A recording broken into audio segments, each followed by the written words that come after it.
Assalamualaikum warahmatullahi wabarakatuh.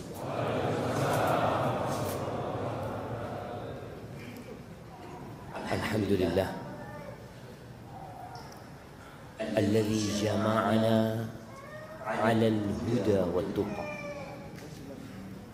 Segala puji bagi Allah Jalla Jalaluh yang mengumpulkan kita di tempat ini bukan karena acara makan bersama,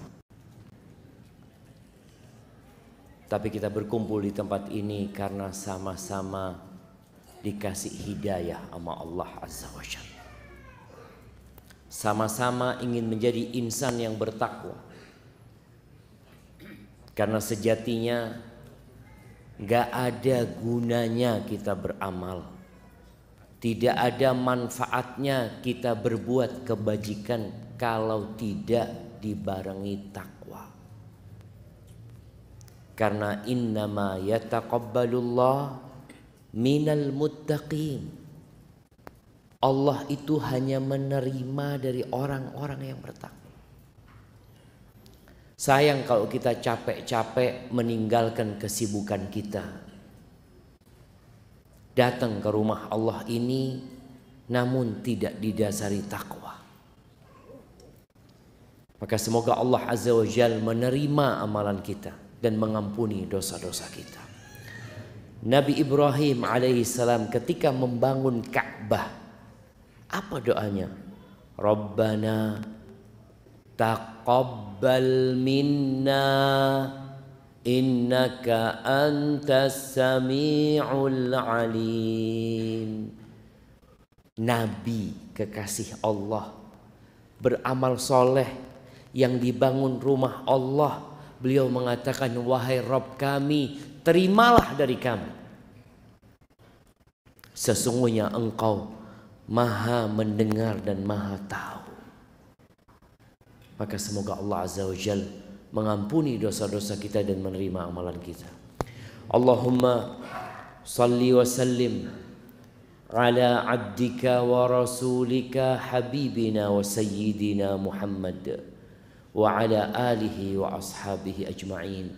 Ya Allah, semoga salawat dan salam, berkah dan nikmat senantiasa Engkau curahkan untuk hamba kekasih-Mu, untuk baginda Nabi kita Muhammad alaihi salatu wassalam, yang telah mengajarkan semua kebaikan. Beliau telah menjelaskan buat kita segala sesuatu yang dibutuhkan untuk perjalanan hidup kita menuju ke surga Allah Azza wa Jalla. Beliau manusia terindah yang pernah menginjakkan kakinya di muka bumi. Semoga kita dijadikan pengikutnya yang setia dan dimatikan di atas agama Allah. Semoga salat bersambung untuk keluarga beliau, untuk istri-istri beliau, untuk putra-putri beliau, dan untuk seluruh sahabat Nabi. Dan semoga Allah meridhai kita bersama mereka. Amma ba'd. Jamaah, siapa yang sedang seret rezekinya? Nah, Masya Allah, ada banyak yang seret rezekinya. Iya, kita jujur jamaah, jujur. Datang ke pom bensin, kok naik? Astagfirullah. Biasa dapat 1 liter, sekarang nggak sampai 1 liter. Ana baca juga bis-bis Patas Bungurasih ke Jember sepi, kata dia. Kenapa orang-orang pada tidak melakukan perjalanan? Ada orang-orang yang susah, tapi nggak semuanya. Ada orang-orang yang seneng. Ada yang kaya, ada yang miskin, ada yang pertengahan. Mau dibilang kaya, hampir kaya. Mau dibilang miskin, yaudah miskin. Kayaknya lebih banyak yang kayak gitu. Ada yang miskin banget, yang kita perlu datang ke tempat dia, supaya antum yang sedang kesusahan bersyukur sama Allah Azza wa Jalla. Kita tuh kalau ngelihat yang lebih kaya, yang ada tambah susah, tambah seneng, tambah susah. Makanya sering ana sampaikan ya, bagaimana seorang muslim itu harus dekat dengan orang miskin. Kata siapa? Kata Nabi SAW. Nabi mengatakan kepada Abu Dzar sallallahu ala nabiyina wasallam, "Ausani khalili bi sab'in." Aku dikasih wasiat oleh kekasihku dengan 7 perkara. Di antaranya, ausani bi hubbil masakin waddunu minhum. Aku dikasih wasiat agar aku cinta kepada orang-orang miskin dan dekat sama mereka. Bukan hanya cinta, dekat sama mereka. Datang ke rumahnya, lewat rumahnya, berbagi kepada dia. Kemudian beliau juga berwasiat kepada Abu Dzar radhiyallahu taala an, wa ausani an anzura ila man huwa asfala minni. Dan dia memberikan wasiat kepada aku agar aku melihat kepada yang di bawahku, supaya enggak susah. Karena kita lihat dunia ini tempat pamer, tempat berbangga-banggaan. I'lamu, Allah mengatakan, ketahuilah, annamal hayatud dunya la'ibun wa lahwun wa zinatun wa tafakhurun bainakum wa takathurun fil amwali wal aulad. Kehidupan dunia itu hanya permainan, hanya senda gurau. Antum lihat orang main bola, serius jamaah dia jamaah, lari sana lari sini. Mas, iki perak dolen mas. Iya, dia serius untuk permainan, main-main untuk ibadah. Banyak yang kayak gitu jemaah. Ketika ibadah cepet-cepetan. Kehidupan dunia gitu. Wazina, perhiasan. Orang ingin berhias. Coba kita lihat. Sebagian orang itu malu kalau bajunya podo. Loh, kok podo rapiku? Dia itu tidak kepingin gitu loh. Kepingin lain, kepingin tampil lebih bagus ya, seperti itu. Dan tempat berbangga-bangga. Kenapa kita dikasih wasiat supaya dekat sama orang miskin? Supaya nggak kena penyakit berbangga-banggaan. Itu kehidupan dunia. Banyak-banyakan harta. Banyak-banyakan harta. Mau dibawa kemana? Banyak-banyakan anak. Berapa anaknya? Baru 12. Langsung down kita. Anak cuma 2, ini 12 ya. Kita kadang-kala di grup para ustadz, ada satu mengatakan, alhamdulillah anak punya anak yang ke-17. Masya Allah. Hadhil hayat dunia. Dan kita lihat, tidak semua yang kita inginkan kita dapatkan. Kalau keinginan semua kepingin jadi orang kaya. Siapa yang kepingin jadi orang miskin? Coba angkat tangan. Masya Allah. Kayaknya nggak ada jemaah. Yang miskin kepingin berubah. Yang kaya kepingin tambah kaya. Ada orang kaya, anak kayaknya kebanyakan duitnya. Tidak ada jemaah. Yang ada, ya opo bisa nambah itu uang dia jemaah. Siapa yang ngatur rezeki? Apakah pemerintah Republik Indonesia mengatur rezeki rakyatnya? Tidak. Yang mengatur rezeki itu Allah Jalla Jalla. Jamaah rahimakumullah, ada yang ingin punya anak. Ini bicara rizki. Ada yang sudah punya anak kepingin nambah anak. Ada yang ingin anak laki-laki. Ya Allah, anak-anak perempuan semua Ustaz. Kapan ya punya anak laki? Cak lihat istri anak wis tuwe. Apa harus? Ada yang kepingin. Kita lihat ada orang kepingin punya anak laki-laki. Semuanya anaknya perempuan. Ada yang kepingin punya anak perempuan. Dia ngelihat, ya Allah, lanang meneh lahir. Astagfirullah. Ada yang mandul tidak punya anak. Siapa yang mengatur itu semua? Allah. Jangan sembarangan ke dokter. Kadang kala ada yang berangkat ke dokter. Oh, dokter ini hebat. Semua yang ke sana punya anak. Sukses. Antum tahu di Amerika ada seorang dokter yang ternyata puluhan anak itu pakai spermanya dia. Dia proses bayi tabung ya.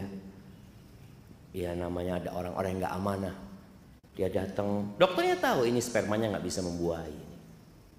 Tapi kata dokter itu aman, masuk. Oh, hamil, makasih banyak dok. Ternyata ditemukan itu pakai spermanya dia. Kita perlu berhati-hati. Ada jalan yang harus ditempuh. Di surat Asy-Syura ayat 49-50. Allah Azza wa Jalla mengatakan lillah mulkus samawati wal ard. Milik Allah kerajaan langit dan bumi. Bumi ini kecil jemaah dibandingkan dengan yang ada di langit sana. Itu milik Allah. Yang di langit kita melihat ada miliaran bintang-bintang. Subhanallah, ana membaca penjelasan ulama ya, yang membuat ana semakin yakin dengan kebesaran Allah SWT. Langit yang 7 lapis itu ternyata transparan. Dari satu langit ke langit selanjutnya. Bintang-bintang yang kita lihat itu tidak semuanya di langit dunia ini. Sebagian ada di tempat-tempat yang tinggi sana. Dan nanti ketika orang masuk surga, itu akan dikasih seperti orang yang paling kaya di muka bumi ini 10 kali lipatnya. Kalau cuma surga itu sebesar bumi ini, tidak cukup jemaah. Anak ya Allah, apa mungkin nanti di planet-planet itu jadi surga ya? Tapi yang jelas, luasnya surga seluas langit dan bumi ini. Milik siapa semua itu? Lillah. Makanya orang kalau kena musibah apa kata dia? Inna lillah. Kita ini tidak dua apa-apa. Kita tuh milik Allah. Yakhluqu ma yasha. Allah menciptakan apa yang Allah kehendaki. Kita kadangkala kepingin punya anak ya yang kalau minum kopi lewat lehernya kelihatan. Masya Allah. Dilihat, loh kok kalau minum susu kelihatannya. Kebalikannya. Dia kepingin punya anak yang putih, tapi tahu-tahu nggak putih. Mirip sopo anak ini. Allah yang menciptakan. Makanya sebagian orang berpikir, saya mau cari istri yang cantik, mau memperbaiki keturunan. Ternyata anaknya melok mbak. Siapa yang mau disalahkan? Kenapa? Karena yang menciptakan itu Allah Azza wa Jalla. Lalu kata Allah, yahabu liman yasha inatha. Sebagian orang dikasih anak-anak perempuan semua. Wa yahabu liman yasha'u dzukur. Sebaliknya, ada yang semua anaknya laki. Au yuzawwijuhum dzukranan wa inatha. Ada yang anaknya Masya Allah berpasang-pasang. Masya Allah. Ana bersyukur sama Allah, ana punya anak sekarang 6. 3 perempuan, 3 laki. Tapi ada yang anaknya 9, semuanya perempuan. Siapa yang menentukan itu? Allah. Wa yaj'alu may yasha'u aqima. Dan sebagian orang Allah jadikan mandul. Sebagian suami menyalahkan istrinya yang gak punya anak loh. Aku gak bisa berbuat apa-apa. Ya sudah ketentuan Allah. Kata Allah, innahu alimun qadir. Allah itu maha tahu dan maha kuasa. Artinya semua yang mengatur itu Allah Jalla Jalaluhu. Ahibati fillah. Kalau semua orang dikasih rizki tanpa batas. Nih kita bicara rizki sekarang. Yang seret rizkinya, yang tersendat-sendat rizkinya. Kalau semua orang itu dikasih kekayaan seperti Elon Musk. Mas Elon. Iya, dikasih harta kayak Mas Elon. Kira-kira ono sing ngaji ndak ya? Allah Azza wa Jalla mengatakan walau basatallahu rizqa li'ibadi di surat Asy-Syura ayat 27. Walau basatallahu rizqa li'ibadihi fil ardi li'ibadihi la baghaw fil ardi. Apabila Allah membentangkan rizki buat hamba-hambanya, pasti mereka akan membuat kerusakan di muka bumi. Akan bertindak melampaui batas. Karena harta itu ada efek samping buruknya. La baghaw fil ardh.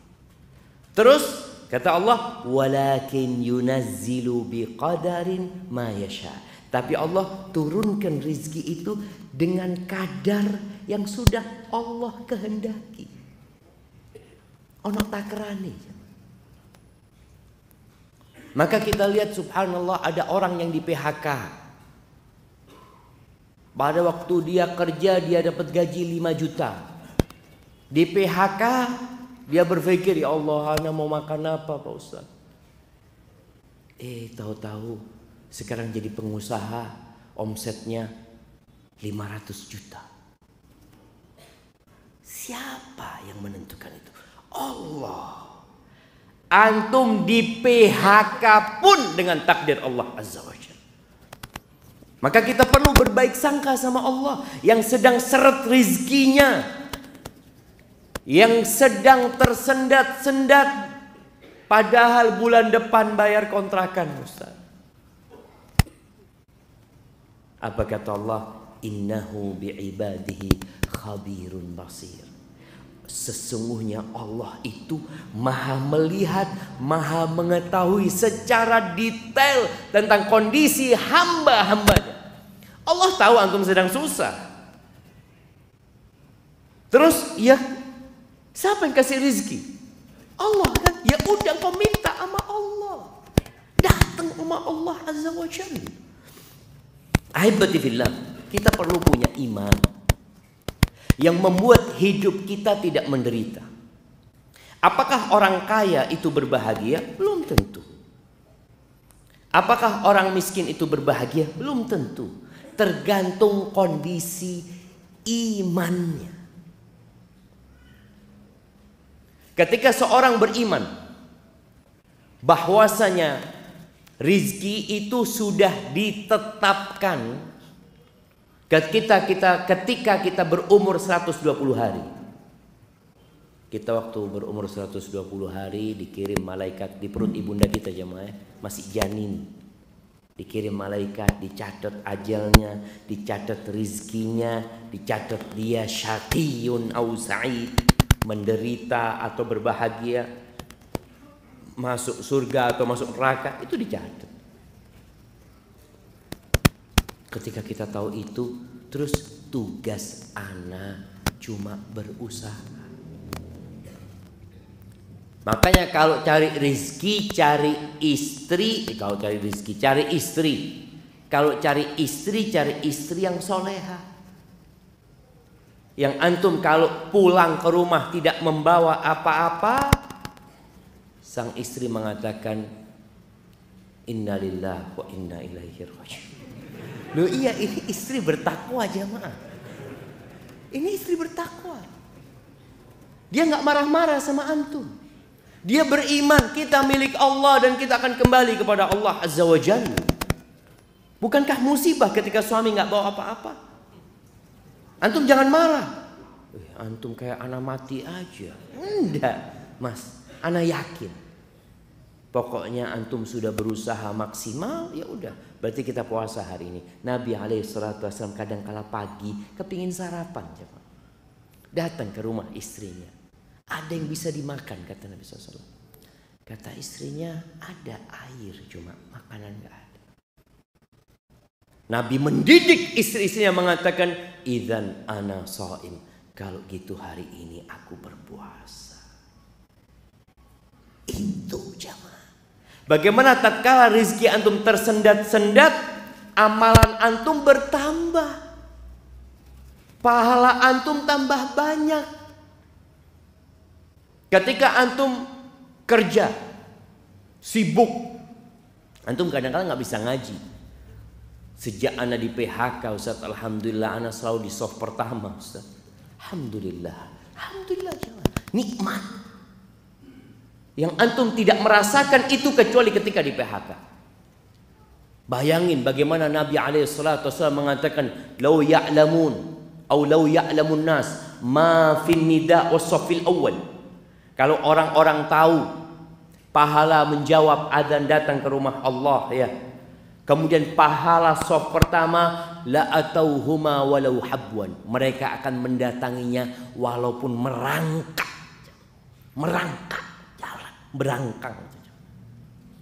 Sekarang antum bisa datang di soft pertama. Ada sebagian kita yang nggak pernah di soft pertama selama hidupnya. Tapi ada sebagian yang selalu di soft pertama. Masya Allah. Dia mengatakan, alhamdulillah Ustaz, ana selalu di soft pertama. Karena memang di masjid ana satu soft yang sholat, Ustaz. Jadi dia itu selalu mau telat soft pertama tetap. Kita melihat ada masjid-masjid kayak gitu jamaah. Ya Allah, enak ya kalau punya masjid yang cuma satu soft ya. Jadi walaupun telat soft pertama, subhanallah. Itu orang-orang pada nggak ngerti pahala yang Allah berikan. Maka tatkala rizkimu tersendat-sendat, yang pertama engkau harus beriman kepada Allah dengan takdir. Itu salah satu rukun iman. Nggak akan sempurna iman antum. Antu'mina bil qadari khairihi wa syarrihi. Engkau beriman dengan takdir yang baik dan yang buruk. Sebagian kita kalau sedang sukses, apa yang dia katakan? Subhanallah Ustaz ya, memang nggak sia-sia usaha anak. Oh, antum sukses ini takdir loh. Loh, bukan usaha anak. Berapa banyak orang yang berusaha kayak antum gak sukses? Antum pernah lihat, antum pernah merasakan orang mancing jemaah. Mancing di kolam yang sama, dengan umpan yang sama. Yang satu seret, oleh meneng. Antum perbaiki, lempar lagi, dia narik lagi. Masya Allah, kata dia. Apa masalahnya? Usaha dia, ketakwaan dia, lah takdirnya dia. Maka di sini jangan sampai antum ketika sukses antum lupa dengan takdir. Yang antum ingat usaha, perjuangan, sekolah, ilmu, pikiran. Oh enggak, itu takdir Allah kasih sama antum. Apa kata Allah? Wa ma bikum min ni'matin faminallah. Tidak ada satupun nikmat yang ada pada diri kalian melainkan itu dari Allah Azza wa Jalla. Maka berimanlah antum. Ketika susah pun beriman. Sebagian orang kalau susah, iya, kayaknya memang takdir. Anda kemarin sukses bukan takdir. Enggak Ustaz, itu memang Anda berjuang Ustaz. Jemaah, tolong beriman. Kita beriman bahwasanya Allah telah menetapkan segala-galanya. Kemudian ketahuilah bahwa rizki dan ajal itu berbarengan. Ana izin minum dulu ya, bismillah.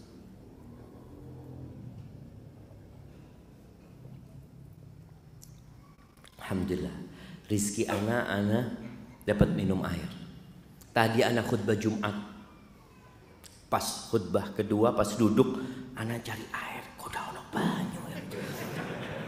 Betul loh jemaah. Aduh, memang takdirnya. Itu takdir, itu bicara rizki jemaah. Masa ana mau marah-marah sama panitia? Enggak, sudah memang kayaknya takdirnya Ustadz nggak dapat air. Sabar Ustadz. Ya. Kadang-kala Ustadz itu perlu diingatkan. Ya. Bicara rizki dan ajal itu bersamaan. Nabi alaihi salatu wassalam pernah mengatakan, innahu laisa syai'un yuqarribukum minal jannah wa yuba'idukum 'anil nar illa qad amartukum bihi. Kata Nabi SAW, tidak ada sesuatu pun yang mendekatkan kalian ke surga dan menjauhkan kalian dari api neraka, melainkan aku sudah perintahkan kepada kalian. Walaysa syai'un yuqarribukum minan nar wa yuba'idukum minal jannah illa qad nahaitukum anhu. Dan tidak ada satupun perkara yang mendekatkan kalian ke neraka dan menjauhkan kalian dari surga, melainkan aku sudah larang kalian untuk melakukan. Lalu beliau mengatakan, wa annar ruhal amin qad nafahatha fi ru'i. Jibril, dia telah menghembuskan di jiwaku. Apa yang dihembuskan Jibril di jiwa Nabi SAW? Annahu lan tamuta nafsun hatta tastawfiya rizqaha. Lan tamut, tidak akan mati seseorang kecuali rizkinya sudah lengkap. Loh Ustaz, ya apa dia mati Ustaz, ninggalkan 10 miliar Ustaz? Iya, bukan rizki dia 10 miliar itu, rizkinya dia itu sudah habis, makanya dia mati. Antum pernah melihat ya atau merasakan kondisi orang yang sakit parah tahu-tahu sadar, sehat, di ICU. Ana kemarin jagain mertua di ICU beberapa hari ya. Nanti ketika kita di luar nunggunya jamaah, kalau sudah ada panggilan itu jamaah, semua yang nunggu itu diem jamaah. Sopoy, oh fulan. Kalau sudah dipanggil itu mereka bersegera masuk ke ruang ICU. Tahu-tahu yang keluar jenazah, Allahu Akbar, mati. Ada kemarin yang keluar pindah kamar, seneng keluarganya pindah kamar, masya Allah, ibunya kepingin apa, kepingin ini itu, dikasih semuanya, habis gitu mati. Ada rezeki yang belum nyampe kepada dia, dia harus sadar. Kalau ditetapkan rezekinya ada 5 sate kambing, belum dia makan rezeki, maka dia harus bangkit dari pingsannya atau komanya. Dia makan, setelah itu mati. Ada yang minta jus ya ketika bapaknya sadar, bapak kepingin apa? Jus jeruk ya? Iya bismillah. Dibelikan jus jeruk, dikasih ke orang tuanya, beberapa sendok dikasih, habis gitu bapak mati. Karena ada jeruk yang tertulis dalam catatan dia, belum dia habiskan. Yang tersisa fatarikuhu linnas, punya orang yang tersisa itu. Makanya banyak orang menimbun harta bukan milik dia. Dia cuma kerja capek, taruh lagi. Punya siapa Pak? Punya aku. Kata anaknya, belum tentu Pak. Belum tentu. Wallahi cuma ada anak yang bapaknya sakit, dia pikir, kok bapak kita mati ya. Ngomong sama keluarganya, nanti kira-kira dikuburkan di mana bapak ini? Bapaknya masih sakit ini, sudah musyawarah. Tahu-tahu bapaknya sehat. Loh, kok waras? Subhanallah jemaah, berapa banyak anak yang mati duluan? Masya Allah. Yang mati duluan sebelum bapaknya. Ada bapak yang mengantarkan anaknya ke kuburan, nguburkan anaknya. Kenapa? Semua punya ajal dan punya rezeki. Antum pernah melihat ada orang, masya Allah, bapaknya ini kaya raya, sukses jamaah. Ketika anaknya masih kuliah, sekolah, ketika anaknya sudah bekerja masing-masing, tahu-tahu rezeki bapaknya ini berkurang. Bukan berkurang sebenarnya. Selama ini itu rezeki anaknya, cuma lewat bapaknya. Ada kejadian di Surabaya, anda dengar cerita tuh. Ada satu orang piara anak yatim ya. Sampai akhirnya anak yatim itu dinikahkan sampai besar, lalu bapaknya meninggal. Bapak asuhnya ini meninggal dunia. Dibagilah warisan, kaya raya bapaknya. Dibagilah warisan, yang anak yatim ini kan nggak dapat warisan. Sudah nggak dikasih sama anak-anaknya, nggak dikasih. Sudah, subhanallah jemaah. Ternyata yang rizkinya banyak itu anak yatim itu. Jadi kaya raya dia. Anak-anak yang dapat warisan ini bangkrut semuanya. Supaya kita sadar, tatkala kita pegang uang banyak belum tentu rezeki kita. Ini punyanya anak, ini punyanya ini, punyanya itu.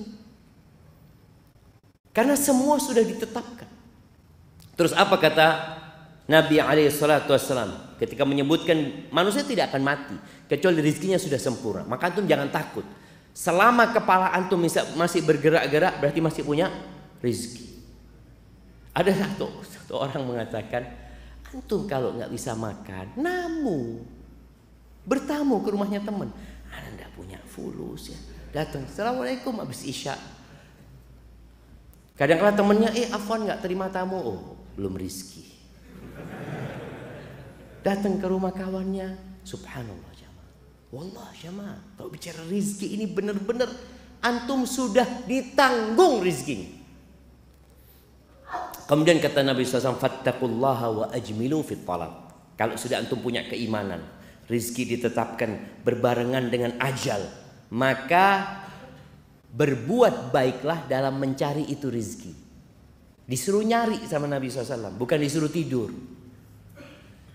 Jangan pernah berpikir karena sudah ditetapkan rizki berarti anda tinggal nunggu, Ustaz. Iya, antum tinggal nunggu tapi dengan usaha. Nabi SAW mengatakan fa'ajmilu fit talab wa la yahmilannakum istibta'ur rizq. Jangan sampai kena penyakit istibta'. Istibta' rizq itu tadi rizkinya tersendat-sendat. Ya Allah, kapan anak punya rumah ya? Kapan anak punya mobil? Kapan anak punya motor? Kapan? Dia mulai merasakan kok lambat ya. Fulan lu wis ganti meneng motore. Anak belum ganti-ganti. Jangan sampai perasaan lambatnya rezeki, kata Nabi SAW, antatlubuhu bima'asillah. Akhirnya engkau melakukan kemaksiatan kepada Allah. Berapa banyak orang karena rezekinya lambat, lama nggak punya rumah, dia akhirnya menggunakan sistem riba. Motor riba, nikah utang riba juga jamaah. Ada yang seperti itu. Jangan sampai, kata Nabi SAW. Kenapa? Fa innahu la yudraku ma indallah illa bi ta'at. Yang di sisi Allah nggak bisa diraih kecuali dengan ketaatan. Maka berapa banyak orang yang kaya raya tapi tidak mendapat manfaat dari hartanya. Nggak dapat manfaat. Antum pernah lihat tukang sayur? Ada tukang sayur di sebuah pasar ini jamaah. Dia itu buka pakai amben jamaah. Di depannya tokonya meracangnya orang kaya. Dia buka di sana. Tukang sayur pakai apa? Amben itu. Masya Allah. Tukang sayurnya berangkat umroh, tukang sayurnya berangkat haji, yang punya toko besar nggak berangkat umroh wala haji. Tapi yang di sisi Allah nggak bisa diraih kecuali dengan ketaatan. Berapa banyak orang nggak bisa sholat malam padahal sehat. Ini Ustaz, Masya Allah pemain bola ini Ustaz. 45 kali 2 lari di lapangan. Ke masjid tak tutup-tutup. Mau ke masjid, ke kanan, ke kiri. Padahal dilewati masjidnya jamaah. Yang di sisi Allah nggak bisa diraih kecuali dengan ketaatan kepada Allah. Maka jangan sampai yang merasa tersendat rezekinya, akhirnya dia ambil jalan pintas. Pikirnya supaya banyak rezekinya. Yang ada bala. Ketika kita mencari rezeki dengan cara yang tidak Allah ridhai. Ahibati fillah. Rizki itu ada 2 macam. Di dalam sebuah athar yang dinisbatkan kepada Ali bin Abi Thalib, kepada Waqi' bin Jarrah, Ali mengatakan, "I'lam ay bunayya, ketahuilah wahai ananda, anna rizqa rizqan." Rizki itu 2. Rizqun tatlubuhu wa rizqun yatlubuka. Yang satu rizki yang engkau harus mengusahakannya. Ada rizki yang memang kita mendapatkannya dengan usaha. Allah sudah tetapkan sebab-sebabnya. Tapi ada rizki yang mencarimu. Wallah jemaah, ada orang di rumah ya, duduk-duduk di rumah, ya Allah, kok kepingin martabak anak ya. Tahu-tahu tetangga, Assalamualaikum, kirim martabak. Ya Allah, itu rizki yang mencarimu. Makanya kadangkala antum dapat pulsa nyasar. Loh, siapa kirim pulsa? Itu rizki yang kita tidak mencari. Tapi ada satu orang jemaah, tahu-tahu masuk ke rekeningnya beberapa miliar jemaah. Langsung ditangkap KPK. Padahal dia nggak tahu, dia nggak sampai masuk lah. Dia ya ada uang masuk ke aliran dana yang tidak jelas. Tapi yang jelas ada rezeki yang mencari. Yang kita kalau bicara usaha nggak bisa diusahakan gitu. Rezeki yang mencari seperti hadiah. Rezeki yang mencari kita ya. Warisan. Antum bisa nyari warisan jamaah. Anak bapak kok miskin ya, anak mau pindah bapak aja cari yang kaya. Tidak bisa. Dan subhanallah ada orang yang ingin bapaknya panjang umur. Tapi ternyata bapaknya meninggal dunia. Ada kemarin cerita kawan yang satu dapat warisan 30 M. Masih SMA mungkin jemaah. Itu rizki yang mencarimu. Yang Allah Azza wa Jalla mengatakan, "Wa man yattaqillah yaj'al lahu makhrajan wa yarzuqhu min haitsu la yahtasib." Barang siapa yang bertakwa kepada Allah, maka Allah akan kasih solusi dan Allah akan kasih rizki dari arah yang tidak disangka-sangka. Antum nggak pernah membayangkan, kok bisa anda dapat uang ini?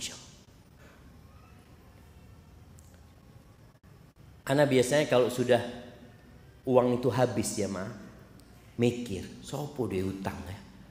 Lah, kita mau nagih gitu loh jamaah. Ini uang kita. Kita datang ke rumah orang itu, dia juga nggak punya uang, nggak bisa bayar. Mau ngomong apa kita?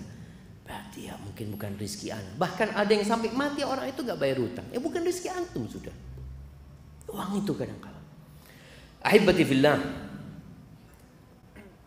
Apa kunci-kunci rezeki selain usaha? Karena kebanyakan kita itu kalau bicara rezeki ya usaha, melamar kerja. Ada banyak ternyata kunci-kunci rezeki. Yang pertama, beristighfar, bertobat kepada Allah Azza wa Jalla. Karena di antara yang menyebabkan rezeki tersendat itu dosa. Innal abda la yuhramur rizq bidzambi yusibu. Sesungguhnya hamba, kata Nabi SAW, dihalangi dari rizki gara-gara dosa yang dia lakukan. Maka antum istighfar, mohon ampun sama Allah. Keluar nanti habis sholat isya, hilang sandal anak Ustaz ya. Oh ya. Antum akan menyalahkan orang yang mencuri. Yang mencuri salah. Coba antum berpikir, kenapa kok sandalnya ana ya? Padahal ini lebih bagus dari punya ana.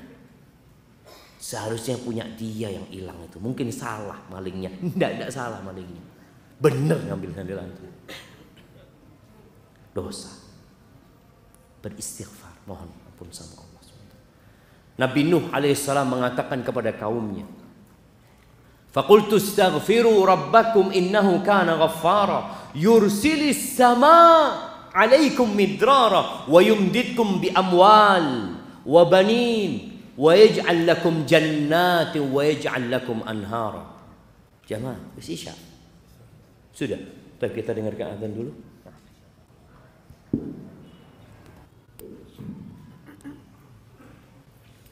Allahumma salli wa sallim ala nabiyyina Muhammad.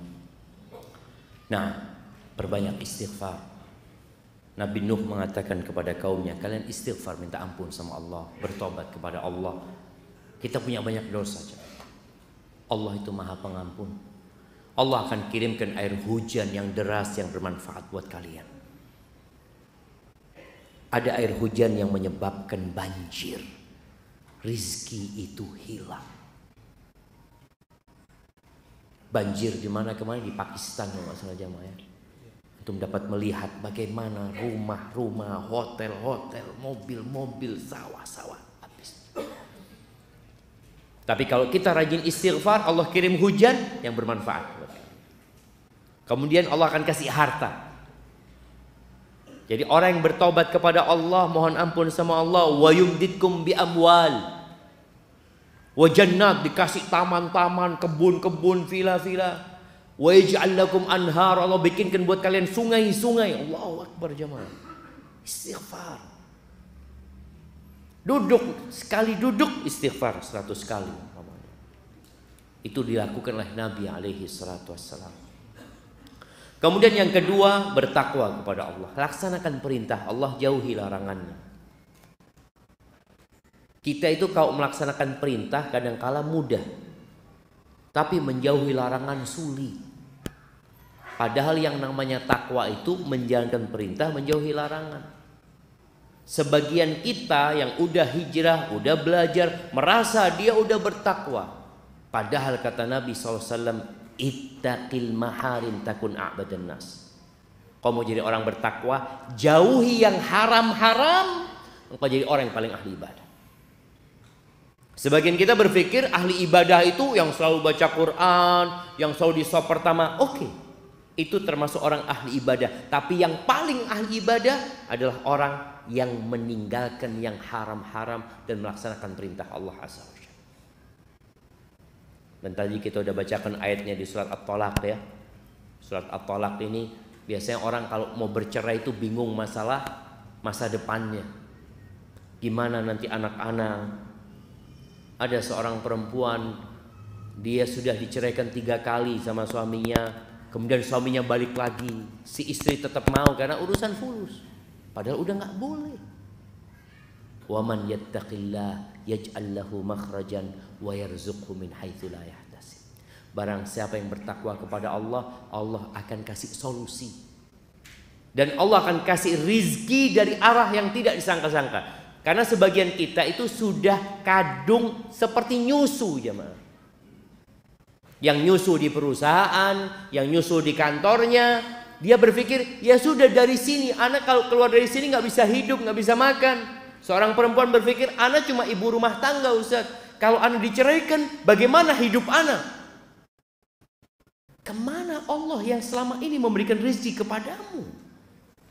Engkau dulu belum bisa apa-apa di perut ibundamu, Allah kasih rezeki.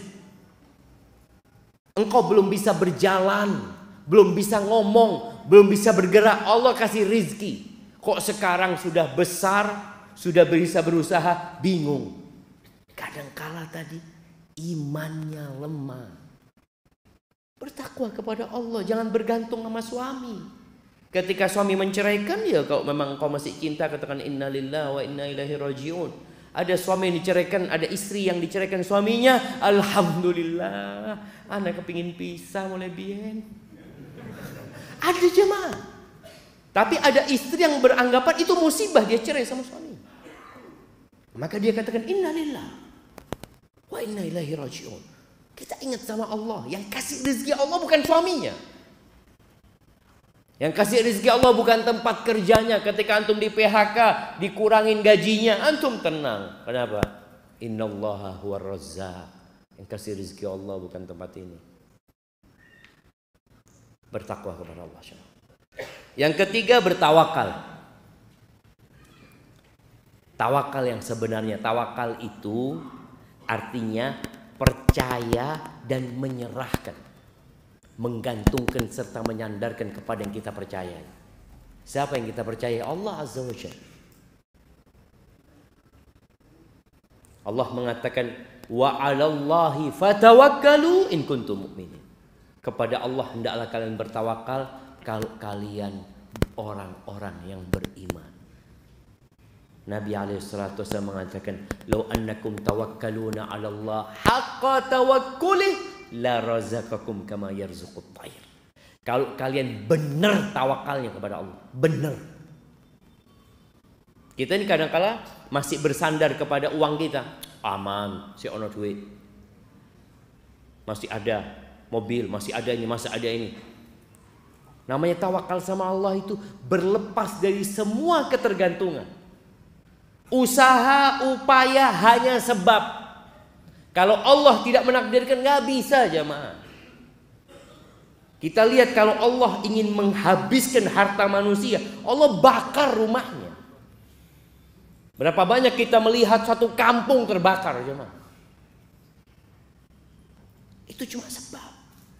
Maka hendaklah kita berserah diri sama Allah Azza wa Jalla. Kalau kalian benar tawakalnya sama Allah, Allah akan kasih rezeki kepada kalian seperti Allah memberikan rezeki kepada burung.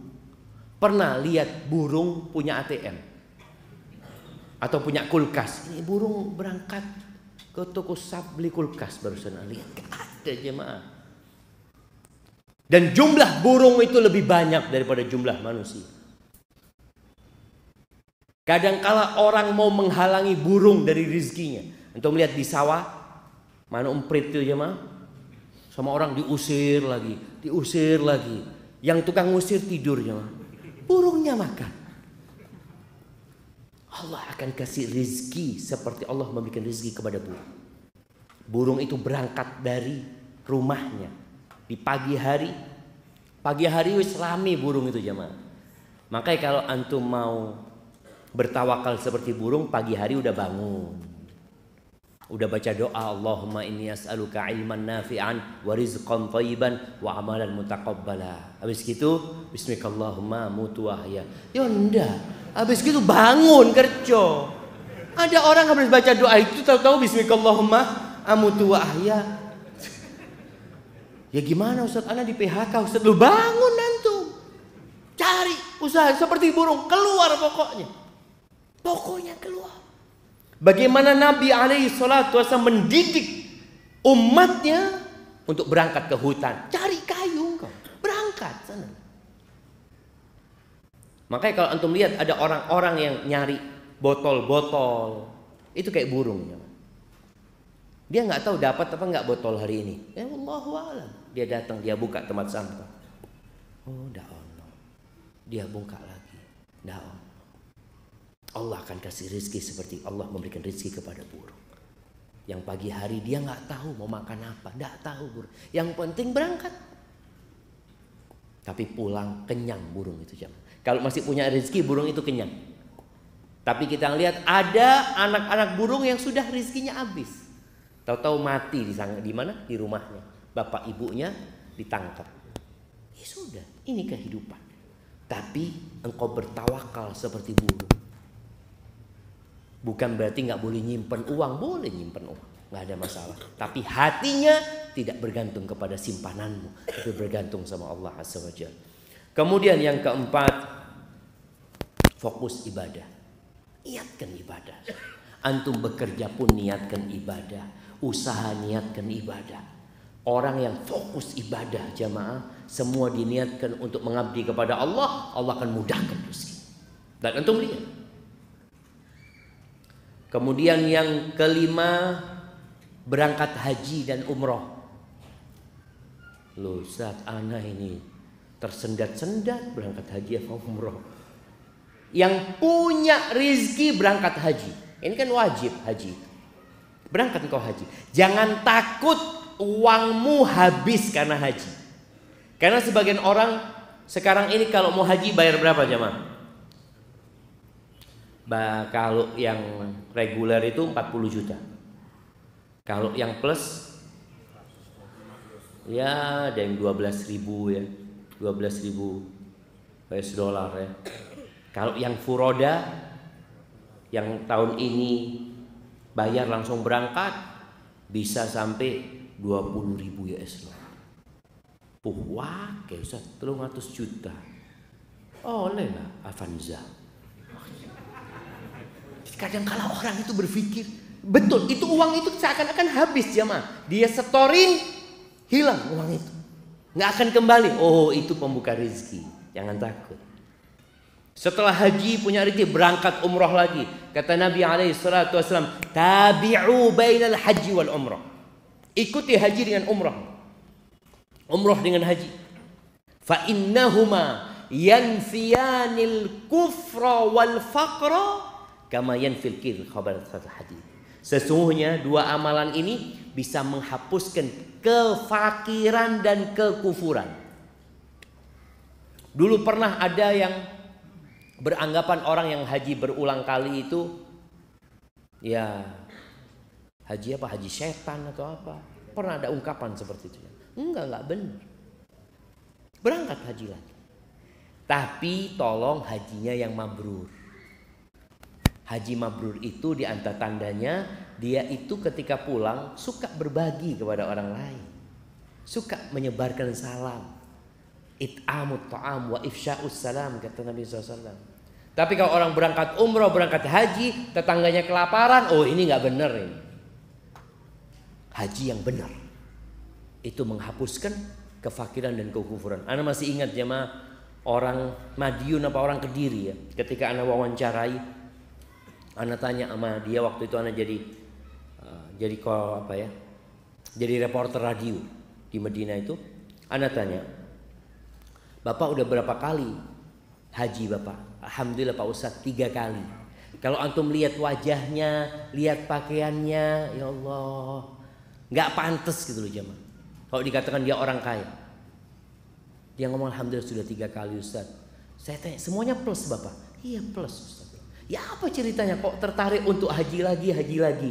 Dia ngomong ketika anak haji pertama sama istri, anak ngomong sama istri, nanti kalau kita punya rezeki, kita bangun masjid aja ya, kata dia. Oh iya mas, insya Allah. Pulang Ustadz haji itu alhamdulillah usaha kita sukses, kita punya rezeki, kita bisa bangun masjid Ustadz. Habis itu dikasih rezeki lagi sama Allah Azza wa Jalla. Akhirnya kita daftar haji lagi. Pas haji kedua, anak ngobrol sama istri, nanti kalau punya rezeki mau apa kita? Insya Allah kita ngaspal jalan di kampung yuk, supaya orang-orang enak jalannya. Pulang haji kedua Ustaz, Masya Allah dikasih rezeki lagi sama Allah Ustaz. Kita aspal jalan di kampung, Allah tambahin rezeki kita, daftar lagi. Yang ketiga kali. Itu kalau antum yakin. Tapi ada orang yang perhitungan, Ustaz, ini kalau buat modal usaha diputer, piara sapi ini mati kabeh. Kadang-kadang orang berpikir itu dia ingin uangnya bagaimana bertambah. Berangkat haji antum, berangkat. Itu termasuk pintu rizki, kata siapa? Kata Nabi alaihi salatu wassalam. Jadi jangan hanya berpikir kita keluar duit Ustaz. Kalau usaha kan masih memungkinkan akan kembali. Antum berangkat haji, antum investasi buat akhirat antum. Niatkan buat akhirat, tentunya dihapuskan dosa ya. Insya Allah rezekinya ditambah sama Allah. Kemudian yang keenam, silaturahim. Udah tahu tuh kita hadisnya. Man ahabba an yubsata lahu fi rizqihi wa yunsa lahu fi atharih falyasir rahimah. Yang ingin diluaskan rezekinya, yang ingin rezekinya enggak tersendat-sendat, enggak seret, silaturahim. Yang ingin dipanjangkan umurnya, silaturahim. Apa silaturahim itu? Silaturahim itu, jemaah, apa silaturahim? Nah, siapa yang tahu? Nah, hubungan, ya menghubungkan keluarga. Ada hadiahnya jemaah. Oh, no masjid ya jemaah. Seakan masjid ya. Didoakan, mungkin kurang silaturahim masjidnya. Nah, silaturahim itu seperti disebutkan Bapak tadi. Menyambung atau berbuat baik sama kerabat. Berbuat baik sama kerabat kita, bukan sama sahib. Ada yang namanya al-ukhuwah al-islamiyah, kita saudara sesama umat Islam. Tapi ada al-rahim, al-arham. Itu kerabat kita yang satu mbah, satu kakek. Antum coba cari.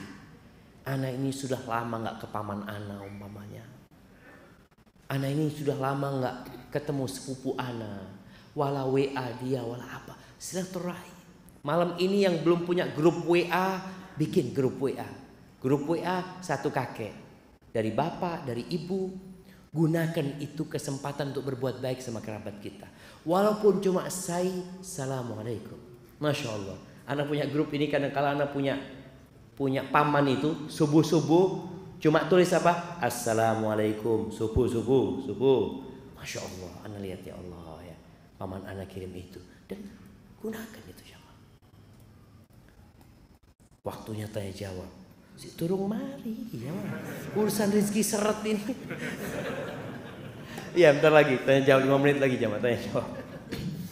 Nah, silaturahim berbuat baik sama kerabat. Antum cari tahu. Sebagian orang ini yang merantau ya ke Surabaya. Di antara pintu rezeki itu merantau jamaah. Merantau. Betul. Yang merantau ke sini. Jangan lupa sama yang di kampung. Ustaz, bapak anak ibu anak sudah habis. Sudah meninggal dunia Ustaz. Ya sudah, antum berangkat ke kampung, nyambangi paman-paman, keponakan-keponakan, sepupu-sepupu, sambangi mereka, ketemu sama mereka, lihat kondisi mereka. Oh, yang ini butuh bantuan, yang ini kayaknya perlu biaya sekolah. Itu penting jamaah, membuka pintu rezeki dan menambah waktu kita. Kebanyakan orang di kota besar itu nggak silaturahim. Apa penyebabnya? Nggak punya waktu. Nggak punya waktu Ustaz. Sibuk Anda bekerja. Antum kepingin punya tambahan waktu, silaturahim.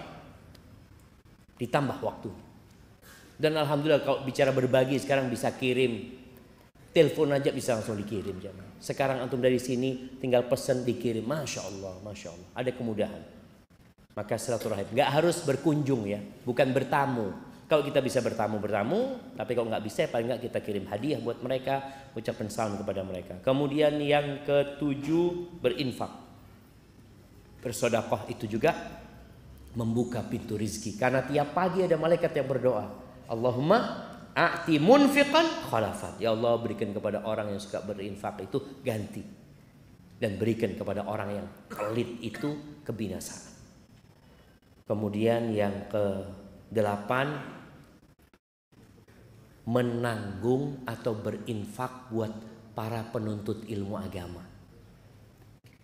Karena pernah di masa Nabi SAW ada seorang sahabat yang mengadu, ya Rasulullah, anak ini kerja capek, ini anak punya adik belajar terus di tempatmu ya Rasulullah. Apa kata Nabi SAW? La'allaka turzaqu bihi. Boleh jadi engkau dapat rezeki gara-gara adikmu. Jadi ada kakak kadangkala ya, dia rela capek demi adik-adiknya sekolah, gak ada masalah. Insya Allah itu akan membuka rezeki buat antum. Antum cari anak-anak yang gak mampu sekolah, antum tanggung, khususnya yang belajar ilmu agama jamaah ya. Insya Allah Allah mudahkan rezeki antum. Kemudian yang ke berapa? 9 jamaah, berbuat baik kepada orang-orang yang lemah. Kata Nabi SAW, hal tunsaruna wa turzaquna illa bidu'afaikum. Apakah kalian dikasih rizki, dikasih pertolongan sama Allah, melainkan gara-gara orang-orang yang lemah di antara kalian. Jadi orang kaya nih jamaah, sebenarnya kalau nggak ada orang lemah nggak jadi orang kaya. Antum bisa bayangin ya, orang lemah, saya nggak mau jual beras sama orang kaya. Bapak, yowis nandur dewi. Bayangkan orang kaya, kalau dia harus nanam sendiri. Yang piara ayam nggak akan berikan kepada orang kaya. Antum lihat yang piara ayam siapa? Orang-orang miskin jamaah. Yang kerja bersih-bersih sampah siapa? Orang-orang miskin. Negeri ini bisa bersih karena banyak orang miskin. Kita masih bisa terus menanam, bisa makan juga karena banyak orang-orang miskin. Maka berbuat baiklah kepada mereka. Kalian dikasih rezeki gara-gara mereka. Kemudian yang terakhir, berhijrah. Yang punya kesulitan di kampungnya, di tempatnya, silahkan dia pindah ke tempat lain yang lebih baik ya, untuk menuntut ilmu yang agamanya lebih baik. Jangan takut antum berpikir nanti ana makan apa di sana. Kalau niat antum benar, Allah akan mudahkan rezeki buat kalian. Yang penting niatnya lillahi ta'ala. Barakallahu fiik.